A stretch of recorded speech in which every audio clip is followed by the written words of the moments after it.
Let me welcome all of you today to our Peterson Institute for International Economics. This program co-hosted with our friends from CSIS, and also, though they're not here in person, the New Economics School in Moscow. The three of us having co-sponsored the book that we released today, Russia After the Global Economic Crisis. It comes out of the Russia Balance Sheet project that we've been running with Andy Kuchins and his colleagues at CSIS for the last couple of years. Many of you have participated in the working groups and task forces and comments on various stages of the project, which we deeply appreciate and are delighted to be able to release the product today. We thought we would embed it, however, in the broader context of Russian-U.S. relationships, the famous reset and all that, and so talk about the context, what's changing in Russia, what's changing in Russia-U.S. relations, and within that broader context then, the economic dimension, the outlook for the Russian economy in the world, what policy changes are called for there, and how best Russia, the U.S., the rest of the world as a whole can cooperate to promote constructive economic policies and further evolution for Russia itself. The program today will be featured by a lead-off speech by Mike McFaul. We're very pleased and honored, Mike, that you have agreed to join us. Mike, as I'm sure all of you all know, is the Special Assistant to the President for National Security Affairs and Senior Director of Russian and Eurasian Affairs at the National Security Council. He comes, of course, having been an esteemed academic expert and author on Russia, that part of the world, democratic transition more broadly. Taught political science, was director of the Center on Democracy, Development, and the Rule of Law at Stanford, was a Rhodes Scholar, is a top authority on Russian politics, and has written widely on democratic transitions more broadly. Mike is going to give us our keynote talk and then join the panel thereafter. He has to leave a little early, so questions that would be posed directly to him should get priority, and if you'll signal that, I will recognize it accordingly. Then we're going to have a panel with four commentators. Steve Sestanovich will lead off. Steve is the George Kennan Senior Fellow for Russian and Eurasian Studies at the Council on Foreign Relations and teaches at Columbia. He served back in the late Clinton administration as Ambassador at Large and Special Advisor to the Secretary of State for the New Independent States. He was the State Department's principal official at that time, responsible for U.S. policy toward the states of the former Soviet Union. In earlier incarnations, he'd been Senior Director for Policy Development at the NSC and a member of the policy planning staff at the State Department. He will be followed to the podium by Leon Aron. Leon was born in Moscow, came to the U.S. from the Soviet Union back in 1978, is resident scholar and director of Russian studies at the American Enterprise Institute, where he writes its Russian Outlook, the quarterly essay on the whole range of aspects of Russia's post-Soviet evolution. And among other books that he's written was the first full-length scholarly biography of Boris Yeltsin, which he published about 10 years ago. Then we will wind up with the two co-editors and authors of our new book, Russia After the Global Economic Crisis. Andy Kuchins, as I mentioned, Director and Senior Fellow of the Russia and Eurasia Program at CSIS, and a close colleague and friend of ours here. He had previously been a Senior Associate at the Carnegie Endowment, led its Russian and Eurasian Program, both here in Washington and in Moscow, and as well as his CSIS duties, he currently teaches at SAIS as well. Finally, in the cleanup slot, our own Senior Fellow, Anders Slund, who's been a Senior Fellow here at the Peterson Institute since 2006, also teaches at Georgetown. Anders, among many other previous incarnations, was an economic advisor to the governments in Russia, in Ukraine, where he's very active now, in Kyrgyzstan. In earlier periods, he taught at the Stockholm School of Economics, founded the Stockholm Institute of East European Economics. He's obviously Swedish and came out of the Swedish diplomatic service back in that earlier period. He's the co-chair of the Board of Trustees of the Kiev School of Economics in Ukraine and has been very active there. Co-chaired the panel that put together a reform program for the new Ukraine government, put together at the request of the previous government, but being addressed and partially implemented by the new government with, we hope, great impact. He's written 10 books, edited another dozen on a whole range of issues around Russia, former Soviet Union, East Europe, and he, as I say, will bring up the cleanup spot in the batting order as they present at least some summary views of the book after we hear from Mike McFaul and our other panelists. We'll then open up to the floor as a whole and look for a discussion with the group until about 2 o'clock. So Mike, again, thank you for coming. We're delighted to see you. We look forward to your lead-off remarks.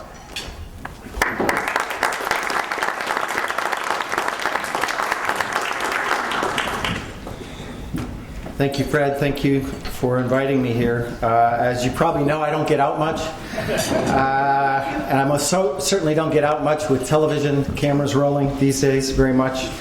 It was a great struggle through my system to get permission to speak here.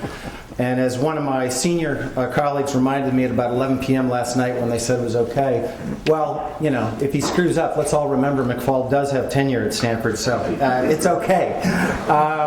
The reason I was so persistent, and I really do not do this, and we generally in my shop don't do these kind of talks, is because, just as my tribute to Anders and Andy and Sergei in his absence, I haven't read the book, I confess. I will read the book, I promise. But it's an all-star cast, it's an all-star lineup. The 3 co-editors have been very important to my intellectual development and very useful to me in my government job today. And so I'm here just to honor you guys and to say thank you and congratulations. And as somebody who's written lots of books, I think writing books is a hell of a lot harder than working at the National Security Council. National Security Staff, I already made my first mistake. We changed the name. So I know how hard it is, so I congratulate you. Here's what I want to do today, and I want to do it in the interest of how many superstars we have here in a kind of Twitter-like form as opposed to a big formal talk. I want to start with the theory of the reset. You mentioned it, so I want to explain the way we see it from the very beginning. I want to talk about some of what I think are the key successes, the central failures, places where I think we've played to a draw in terms of what we're trying to achieve, and then talk about a little bit about the future, and finally about my concerns. So I'm going to try to do all that in 15 or 20 minutes. First on the theory of the reset, and I want to emphasize that was President-elect Obama's phrase that he first iterated in the transition in the fall of 2008. And where it came from is as we sat down and we kind of looked at all the things we're doing in the world. Russia didn't come first, obviously. Other places in the world came first in that transitional review. But when we looked at where we're at, I think it's safe to say, and I'll let you debate it later, but if we weren't at the lowest point we had been at in 20 years, certainly the fall of 2008 was not a great time in U.S.-Russia relations. So I'll just say it more. I saw David's here. I'll say it more neutrally for David Kramer. It wasn't a great time in terms of U.S.-Russia relations. Some thought it was the worst since 1983. Others said, this is the cycle of these things. And get used to it, Obama administration. You'll be in the same place when you end your term. But it was a bad time in terms of where the relationship was. And obviously, the Russian invasion of Georgia was the punctuation mark to that period, and the obvious explanation is that. But I would say, and I don't need to say it, President Obama said it when he met with President Medvedev for the first time in London in April of 2009, the dangerous drift in U.S.-Russian relations had started well before the Russian invasion of Georgia. Now, why that's the case, I'm going to leave to historians and analysts. Good book to be written. That's not my task now. But the point that Obama was making in the transition is that drift is not in America's national interest. That was his principal observation. Because when he looked at the horizon of the central challenges that we are now facing in our national security and our national economic interests, he didn't see how they were at odds with Russia's national interests. Most of them, not all of them, some of them are. And he had a proposition that more interaction, work with Russia would help to advance our national interests in these spheres. So Afghanistan, we're fighting a war in Afghanistan. We're fighting extremists. Is that good or is that not in Russia's national interest? That was a rhetorical question he asked. And if it's in their interest, then why are they so upset about the Manas Transit Center? First rhetorical question. Second rhetorical question, preventing Iran from acquiring a nuclear weapon. Is that in Russia's interest or not interest? More contentious, maybe some things that is there in there, but his idea was that's in our interest, obviously. Seems like it's also in Russia's national interest. Reducing the size of our nuclear arsenals. Obviously, high priority for President Obama. Is that not a Russian national interest? And I could go through the list. Some more contentious, as he laid out very specifically, by the way, in his speech at the New Economic School last summer in Moscow, where he just laid out, it was not a speech about U.S.-Russia relations. And I know some of you in this room criticized us for that. We needed a speech on U.S.-Russia relations. No, it was a speech about American national interests. Fighting extremists, reducing nuclear weapons, expanding markets around the world, expanding democracy around the world, shoring up international order. Those were the 5 themes of that speech that we, the Obama administration, and I would say the United States of America, have an interest in. And the coda to each one of those was, and how is this not a Russian national interest as well?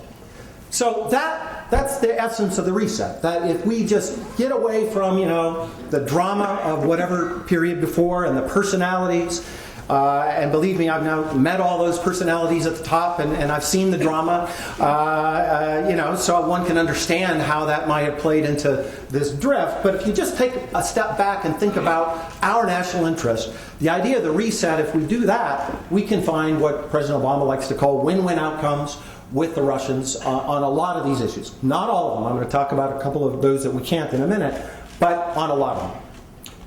And in particular, we're not interested in a good or happy or friendly relationship with President Medvedev or the Russian government or Russia in particular. We very deliberately did not use that kind of language. In fact, it was the exact opposite. The theory of the case, the theory of the reset was that if we get down and do real things, substantive work, not, we love you and aren't you great and the Cold War's over, how many times can you say that in the year 2009? But if you actually did some substance, the substance would produce the better relationship, not the other way around. That was a principal idea that came from the president himself. 2 more pieces of the reset that are frequently either ignored or misunderstood. In engaging directly with the Russian government, we in parallel, as part of the reset, are trying to re-engage and reinvigorate our contact with Russian society and Russian civil society. And by that, I mean in 2 respects. One are American administration officials engaging with civil society directly. And the second part of it is enhancing or creating the permissive conditions for American civil society and Russian civil society, and by civil society I mean business society, political society, sports, I mean everything, not just human rights activists, those 2, not just that. But that's the second part of it. We call it dual track engagement. Engage government to government, engage society to society. So for instance, just as examples of us executing this policy, when the president went to Russia last year, he spent the first day with the Russian government. We then had a very interesting breakfast with the Prime Minister. And the rest of the day was spent practicing this dual track engagement. And just, for those of you who count minutes of the president's time, who've been in that position where you have to, Add up the time that he spent with civil society and add up the time that he spent with Medvedev, I think you'll be surprised at how equal that time was. So in the morning, we went to the New Economic School and spoke directly to, the best and the brightest in Moscow, in our estimation. There were other places we could have spoken. I apologize for those. We didn't make it to those other places. Maybe next time. Then then the president went and met at what we thought was a very successful parallel business summit. Then he went next and spoke at a parallel civil society event. Then he went next and he met with the leaders of the opposition in Russia. That's him practicing dual-track engagement. Secretary Clinton, the same thing. When she was there, met with Minister Lavrov, and then also met with civil society leaders, also gave her speech at Moscow State University, also went to Echo Moskvy, etc. When I was in Moscow just 2 weeks ago, lots of people like to focus on my meeting with Mr. Surkov. Yes, I did meet with Mr. Surkov, and we engaged in the government track as our strategy, as our policy says we should. But in parallel, I also, just to remind you, attended a parallel civil society event on prison reform that Lev Ponomaryov organized at the Sakharov Center. I also met with Mr. Khodorkovsky's lead lawyer. I also met with Sergei Magnitsky's mother. I also met with independent bloggers and editors. I also met with civil society leaders from the automobile folks, a gamut of people that the Moscow Carnegie Center organized. And I also met with political opposition leaders, all on the same trip that I had my time with Mr. Surkov. That's what we call dual-track engagement. That's what we want to practice. And by the way, I also had kind of a surreal experience. The afternoon that I flew, I was down shooting baskets with Russian basketball players that the president then drifted down and did a little of that with us. 24 hours later, I was with venture capitalists sitting with Medvedev out at his dacha talking there. That is an illustration of just the micro, some might say trivial, playing basketball with Russian basketball players. I personally don't. I think it's pretty important. I schedule my whole life around the NBA Finals. And then also doing the VC thing and facilitating that. That's the dual track in action. And by the way, have we cut our money for democracy assistance in half? No, we've actually increased it. Are we pulling back any of those other things that were well and trained before us? Obviously not. Are we criticizing human rights abuses in Russia when they happen? Yes, every day, including 2 days after I got back from my trip, the arrests that were made on the 31st. Another piece, final thing I want to say in terms of the theory. Well, one last thing on the civil society thing. We, somewhat differently, I would say, from previous administrations, think that it's not sufficient just for guys like me or the President or Secretary Clinton to engage with civil society. We have this idea that peer-to-peer engagement between American civil society and Russian civil society should be a big part of this dual track. The Civil Society Summit we had last year, I think, was a good start, just a start. There'll be another one in a couple of weeks when President Medvedev comes here. We want to do more on that, and we're looking for good ideas on how to do more on that. So that's a challenge to you all, maybe later today or sometime later. Finally, in terms of the theory, and I would say most controversially, it is part of our strategy to deliberately avoid linkage between issue areas that have nothing to do with each other, and to deny our Russian colleagues the same kind of linkage that they want to do with us. So, for instance, it was not a precondition to negotiate the START treaty for Mr. Khodorkovsky to be released from jail. That kind of linkage, that's on my mind because Fred and Jackson wrote that yesterday. We're not doing it. And it's a valid criticism, but we're deliberately not doing it. We don't think it's effective. There's some times when it has been extremely effective. Jackson-Vanik, to me, was a fantastic piece of legislation, by the way, back in its day. Not so effective right now in terms of what we're trying to do. We're deliberately not pushing for the end of the occupation of Georgia to resubmit the 1-2-3 agreement, as you read about. That doesn't mean that we're ignoring Georgia. I'm going to get to that in a minute. We're doing these things in parallel, but we're not linking them. We're not linking them. And conversely, we're not allowing our Russian colleagues to link things that they want to link. So we're not ending our assistance to Georgia, throwing the Georgians under the bus, in the name of UN Security Council resolution. That was a proposition put to us a long time ago. We said we're not going to play that game. We are deliberately not, going out of our way to not criticize human rights abuses in Russia in the name of the lethal transit agreement to Afghanistan. We're not accepting that linkage. And time will tell whether we'll be able to pull off both the negative linkage that the Russians, every single time we see them, insist upon, or the linkage that others, including folks in this room, have pressed us upon that we should be doing in the name of these other things. All right, that's the theory. Where are we at so far? Let me just go really quickly. Achievements, failures, and work to be done. I could go through each one of these and tell you why they're good. I'm going to do something else. I'm going to assume, this is a smart audience, I'm going to assume you know why they're good. And if I'm wrong about any of them, then tell me in the Q&A. How about that as a way to save time, right?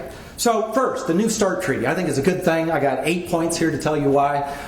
If you think it's a bad thing, tell me. But I think it's a good thing, both in terms of the numbers that it cuts and the verification inspections regime that we didn't revive. I mean, we had to restore because they went out of being legally binding with the Russians on December 5th, 2009. Second, Iran and non-proliferation efforts more generally. Not only did we have what I think was a very creative proposal, idea with the TRR deal, the Tehran Research Reactor deal, that involved the Russians and the French in a rather creative deal that unfortunately the Iranians rejected. So on the positive, on the engagement part, we had something new, with the Russians. And yesterday, of course, with the UN Security Resolution 1929, we now have something in the pressure track as well that the Russians were critical, instrumental in doing. Now, I've read a lot about how this is worse than Bush, and all I would say is on a couple of things just let's have some facts in the conversation, please. There were no restrictions on conventional weapons in any other previous Security Council resolution. There are in this one. And the principal, the principal country that will be constrained by that is Russia. There are a series of designations and clauses, what we call hooks even for other measures that we're going to get to later, on all kinds of things that were not in other places, particularly in financial areas and in economic areas of the IRGC. 40 new designations, and I want to emphasize this is additive to what was already there before, right? So when you get to the fourth one, it's a lot harder to add on than it is in the previous ones. And in my view, big ones like khatam alanbiya, which was a late in the day, it was a very crucial one to us. It's in there. That has implications not only for the IRGC within Iran, but for IRGC activities around the world. I think that's important. And I'll go into the list if you have more questions about that, but a very big achievement in terms of our national interest, that resolution. By the way, we had similar level of cooperation on North Korea, the resolution last year, and the minor, I would call them minor, but nonetheless significant things like the plutonium disposition agreement, the UNGA session that we did on non-proliferation that the President chaired, the Nuclear Security Summit. In all of these realms, we are substantively working with the Russians, not in some kind of zero-sum game. Third, Afghanistan and the NDN. I encourage you to read Andy's publication on this. It has everything I was going to say here about why that's important. But let me just summarize it in this way. That when we came to Washington, almost all of our supplies came through the South. By the end of the summer, we hope that number will be 50% through the North. And the obvious reason is very simple. We want to diversify our supply routes to Afghanistan. And through the Northern Distribution Network, there are certain costs that are saved and certain transactions that one doesn't have to do. I'll just leave it at that, noting the camera staring at me. That one can do through the North. One does not have to do through the North, that one has to do through the South. That could not be more concretely in the American national interest. And there's been a lot made about the overflights. I just remind you, just look at a map when you go home. Where do the railroads go? Where does this go through? Russia is central to this whole thing. Russia's also central to our fuel. Russia's central to our airlift in terms of the AN-124 aircraft. They're central to the helicopters. In other words, I sometimes read, well, the Russians don't really, are not going out of their way to help us. Well, if you look at the whole complexity of it all, I think we're in a common effort there. We're not at odds with each other. Fourth, Kyrgyzstan. For me, this was one of our first crises. I read it in the New York Times, naive Obama doesn't know how to deal with the Russians as the Manas air base is closed.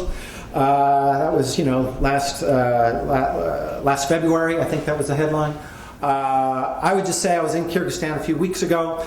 The Manas Transit Center is open and is providing playing a vital mission to what we're doing in Afghanistan. We are in an interesting, complicated set of negotiations with the new provisional government and the Russians about advancing our common interests in Afghanistan, which we think is in the interests of Russians, the interests of the Kyrgyz, and the interests of Americans. And I don't want to get ahead of my skis here because we're in the middle of it, but I'm cautiously optimistic that we're going to be able to work in a way in Kyrgyzstan with the Russians, with the new government there, that will make everybody better off. I think, by the way, it's the only place in the world, I could be wrong about this, where there's a Russian base and an American transit center. Interesting challenge, therefore, what we're trying to do there. Fifth, new opportunities in trade and investment.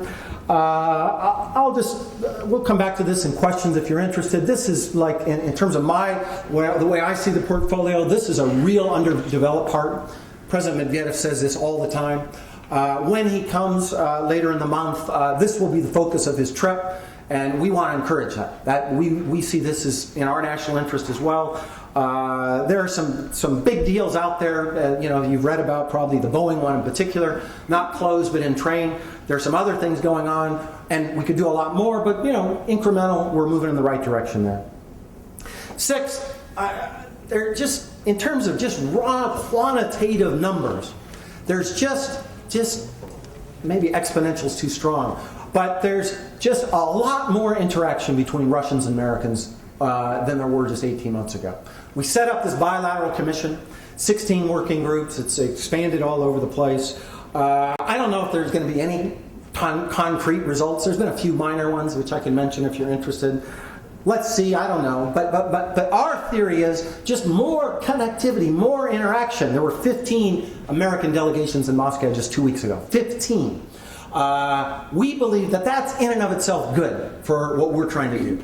A, because it might lead to some concrete things that we care about, but B, it helps us to advance our arguments about our foreign policy, not mediated through the Russian press or mediated through the Russian government. We think that's a good news story for us. We think that helps to undermine some propagandistic things we see on Russian television, and we've expanded it, therefore, in a rather dramatic way. Seventh, WTO. I'm not going to predict when Russia's going to be in the WTO. That would be suicidal and stupid. I will say we have had a very ambitious agenda on our part, going way back to a year and a half ago on this set of issues. As you all know, that didn't work out the first time. Prime Minister Putin made an announcement about the customs union, and that slowed everything down. All I would say is this right now. We've had some very high-level meetings. The last major one in April between First Deputy Prime Minister Shuvalov on their side and shared on our side by Larry Summers, Ambassador Kirk, and several others. We have a game plan, and it's a game plan that gets us around this customs union thing. And whether it will succeed, I would just say stay tuned. 8, Russian foreign policy doctrine. I'll let you all analyze it. Maybe Dr. Susanovich will say something about it in the panel. We're very struck by it. And I would just say 2 things that we note about it.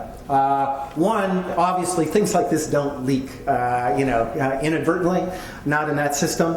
And 2, we're struck by the lack of criticism of the document within, those that might be opposed to this.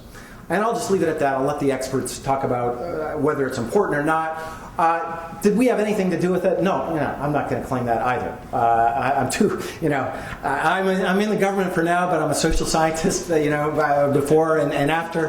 And to make a causal claim about, the reset changed their entire foreign policy or orientation to the West, I suspect that what's in the book that we're celebrating today also had a great deal to do with that. But I'll just note it that we think that's a positive thing in terms of our national interest, this new doctrine. And then finally, I would just say Russian attitudes about the West and about the United States. Big jump in numbers, you've seen them.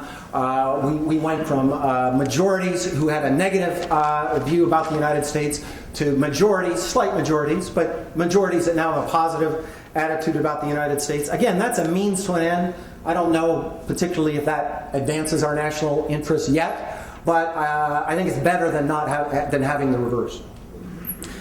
Quickly on the things where we have not done as well. At the top of my list are Georgia and democracy.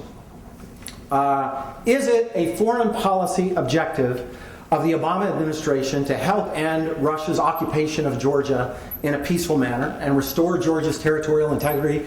Absolutely yes. That's an objective we have. We have other goals with Georgia as well. I want to also underscore. We have the goal of enhancing stability in Georgia and in the region. We have a goal of enhancing democracy, and we have a goal of advancing economic growth in Georgia. And we're doing all those things simultaneously. Have we made progress on that central objective? My answer is no, we haven't. That's the truth. So we have a goal. We have a strategy that we're pursuing, and we'll pursue it again when President Medvedev is here. And have we made real progress in restoring Georgia's sovereignty? My answer is no, we haven't. I'll be interested to hear, if there's an alternative strategy that might do it better. That's always interesting to me. What I'm struck by as somebody new to the government, it's really easy to have a preference about anything, to express a preference down in the White House Situation Room. We should do this, we should have that, this should be included in the U.S. Security Council resolution, you can go on and on. We should, easy to express preferences, hard to articulate strategies that actually achieve them. And on this one, my ears are wide open for alternative strategies. Second, democracy. To state it clearly again, is it a foreign policy objective of the Obama administration to advance democracy and human rights in Russia? Absolutely. It's a foreign policy objective to advance it everywhere, as we just stated very clearly in the National Security Strategy document released a couple weeks ago. Do we have a new strategy for trying to achieve that? Yes, we do. I've talked a little bit about it already. Has the Russian regime become more democratic since the Obama administration has been here? I would say, I leave it to the experts again. Leon, I hope you'll say something about it. I just read your very interesting paper about what's going on in civil society. But I would be, I see some positive things, I see some negative things, but the general claim that the Freedom House score today is the same as it was when we got here, that is, I acknowledge that fact. Again, on the positive, I think there's more going on than just to say, and I'm a former board member of Freedom House, so I'm well aware of how these scoring systems are done. Are there, some positive things? Yes. Some interesting regional elections, some mayors that won that the Kremlin didn't expect to win. I know that from some senior Kremlin administration officials. Internet media readership is way up. I just met with them a couple weeks ago. Societal mobilization that Leon has been writing about, interesting. So a few new positive laws, not very well enforced, but on pretrial detention for economic crimes, better to have the law than not. Is there something going on? Yes. Don't know where it goes. Don't know whether it ends negatively. I would also say yes. And I would also remind you that violence is up in the North Caucasus. People continue to be arrested. The media, especially the television media, continues to be controlled. Those are both there. And is there any relationship between our new policy on democracy and what's happening in Russia? Again, I'm not ready to make that causal claim at all. Correlation, but I can't make the argument for you yet. Finally, issues that I think were played in a draw that have some potential for positive but also negative. And maybe in the interest of time, I'll just mention one. European security. The negative on this side of the ledger is that we're still at a standstill in CFE, although we have a new strategy for moving forward. And we're still teasing around about what to do with the European Security Treaty, we as the West and Europe, not the United States. The positive is I would remind you that we now have a new mandate at NATO to update our contingency plans to deal with 21st century threats. That's good for European security as far as I'm concerned. We now have a plan to protect all of Europe, not just parts of Europe, with our new missile defense system. That, I think, is a good thing for European security.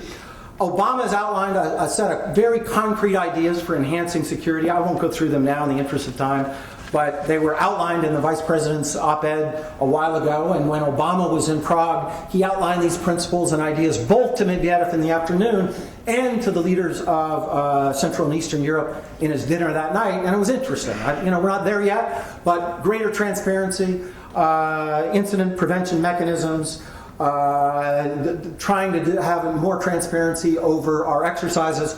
It's all in play, but nothing has happened yet. So, kind of a wash, I would say, so far. But I'd also remind you, there's a lot of dogs that haven't barked on this front. And just to remind you of the previous years in terms of European security, we haven't seen a Russian massive intervention in a election in that part of the world. We haven't seen gas wars. We haven't seen cyber attacks on countries on the Russia's borders. And we haven't seen a new Russian military intervention into Georgia. Again, will we in the future? I don't know. But all those things are not happening now. And I would just posit, therefore, that this notion that the reset is for Russia at the expense of our Estonian allies or our Hungarian allies or our friends in Tbilisi or Kiev, I just do not accept it. Historically, I don't see that pattern that way, and I don't see it now. The notion, the idea that a more substantive relationship with Russia that's pulling it into more interaction with the West can be good for the countries that might be threatened by Russia. That's a hypothesis that we see some evidence to support. Finally, agenda for the future and worries. Missile defense cooperation, our number one agenda. We have a big game plan. The Russians are being coy so far. 2, WTO, I already mentioned it. 3, European security. There's a big year in terms of those things. And 4th, I would say, supporting Medvedev's modernization, but not only modernization in the economy, but modernization also of the political system and of civil society. I have 2 concerns, and I'll end on this. 1, expectations in Russia and in parts of Washington, not all parts, probably not in this room, but in other parts are too high. That worries me a lot because, we're only going to do things that are in our national interests. We're not going to do things in the name of good relations with Russia. And some people want us to do the latter. We're not going to do that. Russians, high expectations about the reset there as well. That makes me concerned as somebody that wants to see this grow in a proper way. And then second, the thing that worries me, that worries everybody, I hope, elections. And here I just say in 2 respects, in Russia, as we get closer to the elections, it'll make it harder for us to advance this agenda, I think, because they'll go into their silly, kind of domestically turning inward.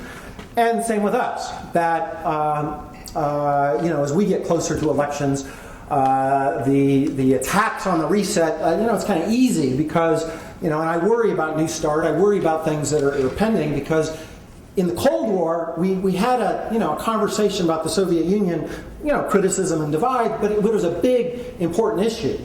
What worries me a little about this era is that this is not at the highest strategic issue, so there's no consequences for politicizing things that shouldn't be politicized. I'll just leave it at that. And because if that has negative consequences in some of the pending things we have, and New START Treaty is the one most on my mind, but many others, that will most certainly then have adverse consequences in Russia in terms of the way that they see this relationship. Thank you. Sorry for talking so long.